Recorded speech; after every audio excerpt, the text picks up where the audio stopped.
आज की इस वीडियो के अंदर हम बात करेंगे flex salary instant loan app के बारे में, जिसकी जो एनबीएफसी कंपनी है जो कि आरबीआई रजिस्टर्ड है, उसका नाम है विविफाई इंडिया फाइनेंस प्राइवेट लिमिटेड। इस वाले मोबाइल एप्लीकेशन से अभी थोड़े दिन पहले हमने यहाँ पर लोन के लिए अप्लाई किया था। तो यहाँ पर जितना हमारा सिबिल स्कोर था, क्रेडिट स्कोर था और जो हमने यहाँ पर डॉक्यूमेंट्स वगैरह दिए थे, जो हमने यहाँ पर डिटेल डाली थी, उसके आधार पर यहाँ पर हमारी एलिजिबिलिटी चेक की गई और हमारी एलिजिबिलिटी के अकॉर्डिंग टोटल हमें यहाँ पर 3500 रुपए की जो क्रेडिट लिमिट है वो हमें यहाँ पर ऑफर की गई। ये वाली जो क्रेडिट लिमिट है वो हमें 1 महीने के लिए ऑफर की गई थी और यहाँ पर हमारा जो इंटरेस्ट लगा था वो हमारा लगा था 3% पर मंथ के हिसाब से। इसके अलावा यहाँ पर हमारी प्रोसेसिंग फीस लगी थी जो कि 250 रुपए की थी, जिसमें से 211 रुपए हमारा प्रोसेसिंग फीस का था और बाकी का जो यहाँ पर हमारा चार्ज लगा था वो हमारा यहाँ पर जीएसटी का लगा था। इसके अलावा यहाँ पर हमारा एक कंडीशनल इंटरेस्ट भी लगा था जो कि 1.5% पर मंथ के हिसाब से लगा था। इसके अलावा अगर हम यहाँ पर टोटल एपीआर की काउंट करें, एपीआर की बात करें, एनुअल परसेंटेज रेट की, तो वो हमारा लगा था टोटल 48.16% के हिसाब से। आप यहाँ पर हमारे रिपेमेंट की डेट देख सकते हो कि इस वाले लोन का जो हमें रिपेमेंट करना है वो हमें करना है 7 अगस्त 2026 को। अगर आप भी इस वाले मोबाइल एप्लीकेशन से लोन अप्लाई करना चाहते हो तो इस वाले वीडियो को आप पूरा ध्यान से देखना। इस वाले वीडियो के अंदर आज मैं आपको बताऊंगा कि इस वाले मोबाइल एप्लीकेशन से कौन कौन लोग यहाँ पर लोन के लिए अप्लाई कर सकते हैं। अगर वो लोन के लिए अप्लाई करेंगे तो उनको यहाँ पर कौन कौन से डॉक्यूमेंट देने होंगे, यहाँ पर उनका सिबिल स्कोर कितना होना चाहिए, साथ ही उनको यहाँ पर लोन के लिए किस प्रकार से अप्लाई करना होता है। तो यहाँ पर हम सबसे पहले इस वाले मोबाइल एप्लीकेशन के अबाउट सेक्शन के अंदर चलते हैं। यहाँ पर अगर आप देखोगे तो यहाँ पर आपको इनकी जो एनबीएफसी कंपनी है वो आपको यहाँ पर मेंशन मिल जाएगी, जो कि है यहाँ पर विविफाई इंडिया फाइनेंस प्राइवेट लिमिटेड के नाम से। इसके अलावा इनका जो सीआईए नंबर है वो भी आपको यहाँ पर मेंशन मिल जाएगा। यहाँ पर आप देखोगे तो यहाँ पर बताया हुआ है कि इस वाले मोबाइल एप्लीकेशन से टोटल आपको अप टू 3 लाख रुपए तक का लोन मिल सकता है। यहाँ पर जितना आपका सिबिल स्कोर होता है, जो भी आपकी डिटेल होती है और जो भी आप यहाँ पर डॉक्यूमेंट्स वगैरह डालते हो, उसके आधार पर यहाँ पर आपकी एलिजिबिलिटी चेक की जाती है और आपकी एलिजिबिलिटी के अकॉर्डिंग आपको यहाँ पर लोन ऑफर किया जाता है। अगर मैं आपको नीचे स्क्रॉल करूं तो यहाँ पर बताया हुआ है कि जो भी यहाँ पर सेल्फ एम्प्लॉयड हैं और जो भी यहाँ पर सैलरी प्रोफेशनल कोई भी वर्क करते हैं, उन लोगों को ये वाली मोबाइल एप्लीकेशन लोन ऑफर करती है। इस वाले मोबाइल एप्लीकेशन से अगर आप लोन अप्लाई करते हो तो यहाँ पर आपको अप टू 36 महीने मतलब टोटल 3 सालों का लोन का रिपेमेंट करने के लिए टाइम मिल सकता है। यहाँ पर आपका जो एपीआर होता है वो आप यहाँ पर 20% से लेके 70% के बीच लग सकता है। इसके अलावा जो आपकी प्रोसेसिंग फीस होती है वो आपकी वन टाइम लगती है, जो कि आपकी अप टू 5% तक हो सकती है। साथ ही आपका जीएसटी अलग से लगता है। इसके अलावा अगर आप यहाँ पर लोन लेकर टाइम से उसका रिपेमेंट नहीं करते हो तो यहाँ पर आपकी लेट फीस भी लगती है, जो कि आपकी अप टू यहाँ पर 150 रुपए पर यहाँ पर इंस्टेंस के हिसाब से हो सकती है।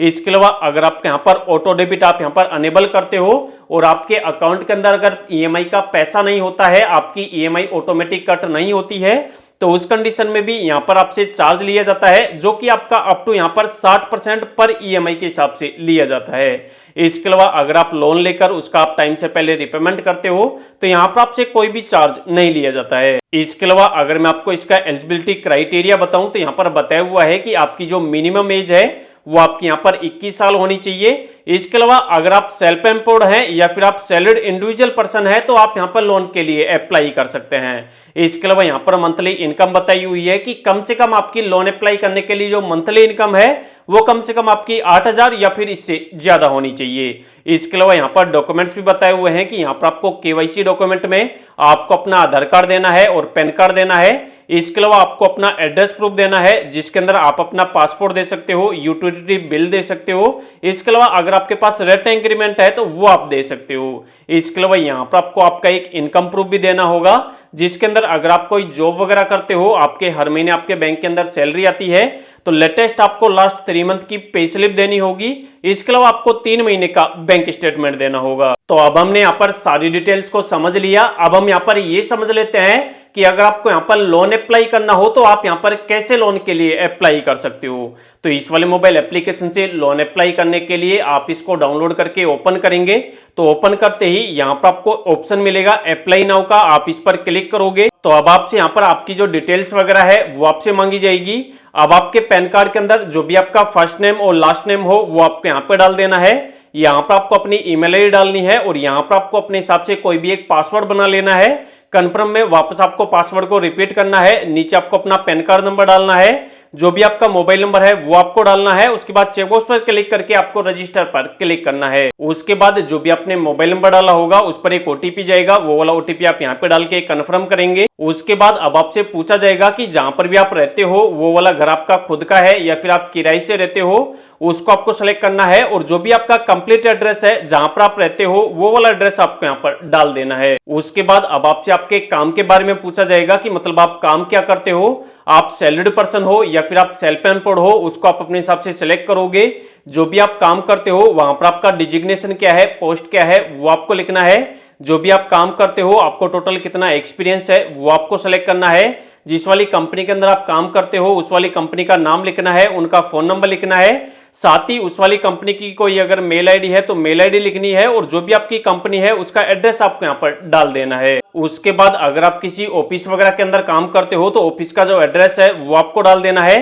साथ ही जो भी आप काम करते हो वो वाला जो काम है वो आपने कब ज्वाइन किया था, तो जो भी आपकी ज्वाइनिंग डेट है वो आपको डाल देनी है। आपकी जो ग्रेस इनकम है, ग्रोस इनकम मतलब महीने की आपकी इनकम कितनी हो जाती है वो आपको डाल देनी है। और टोटल आपकी जो मंथली इनकम है वो नेट इनकम कितनी हो जाती है वो आपको डाल देनी है। उसके बाद आपसे पूछा जाएगा कि जो भी आपको सैलरी मिलती है वो आपको कितनी तारीख को मिल जाती है वो आपको सेलेक्ट करना है।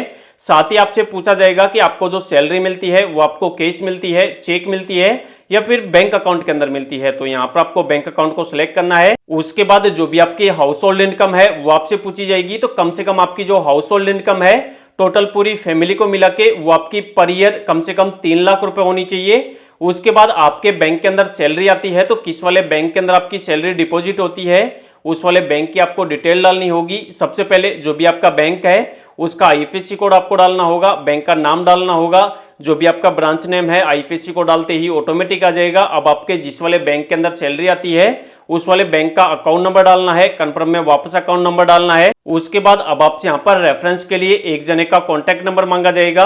अब आप यहाँ पर जिनका भी कॉन्टैक्ट नंबर डाल रहे हो उनका आपके साथ रिलेशन क्या है उसको सेलेक्ट करना है, उनका नाम आपको डालना है और उनका कॉन्टैक्ट नंबर आपको यहाँ पर डाल देना है। उसके बाद नीचे आपको ऑप्शन मिलेगा कंटिन्यू का, आपको इस पर क्लिक करना है। उसके बाद अब आपके सामने ऐसा डैशबोर्ड आ जाएगा, अब आपको यहाँ पर प्रोसीड पर क्लिक करना है। उसके बाद अब आपने यहाँ पर जो भी बैंक अकाउंट की डिटेल डाली है उस वाले बैंक अकाउंट की डिटेल के आधार पर यहाँ पर आपकी इनकम को वेरीफाई किया जाएगा, तो उसके लिए आपको ऑप्शन मिलेगा प्रोसीड का, आप इस पर क्लिक करोगे। उसके बाद जो भी आपके बैंक अकाउंट की डिटेल है वो आपको वापस से यहाँ पर एक बार रिपीट करनी होगी, उसके बाद कंटिन्यू करोगे। उसके बाद अब आपके सामने ऐसा डैशबोर्ड आ जाएगा, अब आपको यहाँ पर कुछ भी नहीं करना, आपको यहाँ पर 5 मिनट का वेट करना है। उसके बाद फाइनली आपके यहाँ पर एलिजिबिलिटी चेक की जाएगी और आपकी एलिजिबिलिटी के अकॉर्डिंग आप यहाँ पर जितने रुपए की लिमिट के लिए एलिजिबल होंगे, जितने रुपए के लोन के लिए एलिजिबल होंगे वो आपको स्क्रीन पर बता दिया जाएगा। जैसे अगर आप हमारे केस के अंदर देखोगे तो यहाँ पर हमें 3500 रुपए की जो लिमिट है वो हमें यहाँ पर ऑफर की गई है। इसके अलावा यहाँ पर नीचे लिखा भी हुआ है कि अगर आप यहाँ पर अपने लेस देन 6 मंथ का यहाँ पर रिकॉर्ड सही रखते हो,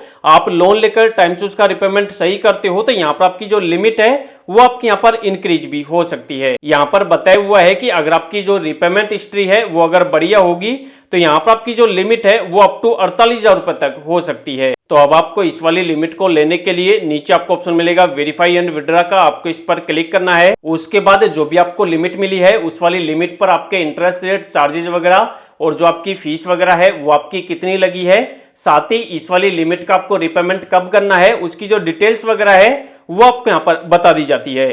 तो ये वाली जो चीज है वो आपको अच्छे से देख लेनी है। और अब आपको नीचे ऑप्शन मिलेगा प्रोसीड का, आपको इस पर क्लिक करना है। उसके बाद जो भी आप लोन ले रहे हो उस वाले लोन का आपको एग्रीमेंट मिलेगा, उसको आपको साइन करना है। यहाँ पर आपको ऑप्शन मिलेगा ई साइन का, आप इस पर क्लिक करेंगे। उसके बाद जो भी आपका आधार कार्ड नंबर है उसकी डिटेल आपको यहाँ पे डालनी होगी, यहाँ पर आप चेकबॉक्स पर क्लिक करेंगे और जो भी आपका आधार कार्ड नंबर है वो आप यहाँ पे डाल देंगे। उसके बाद सेंड ओटीपी पर क्लिक करेंगे। जो भी आपके आधार के अंदर आपका मोबाइल नंबर लिंक होगा उस पर एक ओटीपी चला जाएगा, ओटीपी डालकर आप सबमिट कर देंगे। उसके बाद जो भी आपने लोन लिया है उसकी जो किस्त आएगी वो ऑटोमेटिक आपके बैंक अकाउंट से कट हो जाए, उसके लिए आपको इमीडिएट वाला प्रोसेस करना होगा।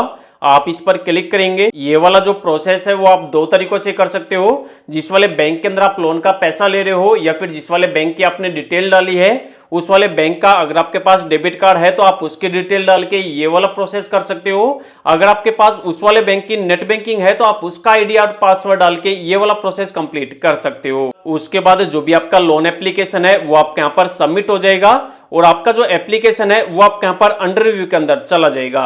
अब आपको कुछ नहीं करना, आपको यहाँ पर चेक स्टेटस पर क्लिक करके आपका जो स्टेटस है उसको आपको चेक करते रहना है। उसके बाद इस वाले एप्लीकेशन की जो फाइनेंस टीम है वो आपके एप्लीकेशन का रिव्यू करेगी और जो आपने डिटेल्स वगैरह डाली है अगर सारी डिटेल्स सही होंगी तो जो आपकी क्रेडिट लिमिट है जो आपको यहाँ पर ऑफर हुई है वो आपको यहाँ पर इस वाले डैशबोर्ड के अंदर इस तरीके से आपको शो हो जाएगी। अब आपको जो भी क्रेडिट लिमिट मिली है उस वाली क्रेडिट लिमिट को आप किसी भी क्यूआर कोड पर स्कैन करके पेमेंट कर सकते हो, किसी भी मर्चेंट क्यूआर कोड पर। इसके अलावा अगर आपको अपने बैंक के अंदर इस वाली लिमिट को ट्रांसफर करना है तो यहाँ पर आपको ऑप्शन मिल जाता है विड्रॉ का, आपको इस पर क्लिक करना है। यहाँ पर क्लिक करने के बाद यहाँ पर कुछ आपकी एक ट्रांजैक्शन फीस लगती है और जैसे ही आप यहाँ पर विड्रॉ पर क्लिक करके अपने बैंक की डिटेल डालते हो आप अपने मर्जी के अकॉर्डिंग जिस वाले बैंक के अंदर अपनी लिमिट को ट्रांसफर करना चाहो वहां पर आप ट्रांजैक्शन फीस देकर आप यहां पर अपने लिमिट को बैंक के अंदर ट्रांसफर कर सकते हो। तो इस वाले वीडियो के अंदर इस वाले मोबाइल एप्लीकेशन से लोन अप्लाई करने से लेकर और बैंक के अंदर पैसा ट्रांसफर करने तक का जो प्रोसेस है वो मैंने वीडियो के अंदर आपको लाइव दिखा दिया है। अगर आपको इस वाले मोबाइल एप्लीकेशन से लोन अप्लाई करने में किसी प्रकार की प्रॉब्लम आ रही है तो एक बार आप वीडियो के नीचे कमेंट कर देना। इसके अलावा अगर आपने इस वाले मोबाइल एप्लीकेशन से लोन लिया है तो आपका क्या एक्सपीरियंस है वो वाला जो एक्सपीरियंस है वो भी आप वीडियो के नीचे कमेंट कर देना, जिससे कि ज्यादातर लोगों को इस वाले मोबाइल एप्लीकेशन के बारे में सारी डिटेल अच्छे से पता लग सके।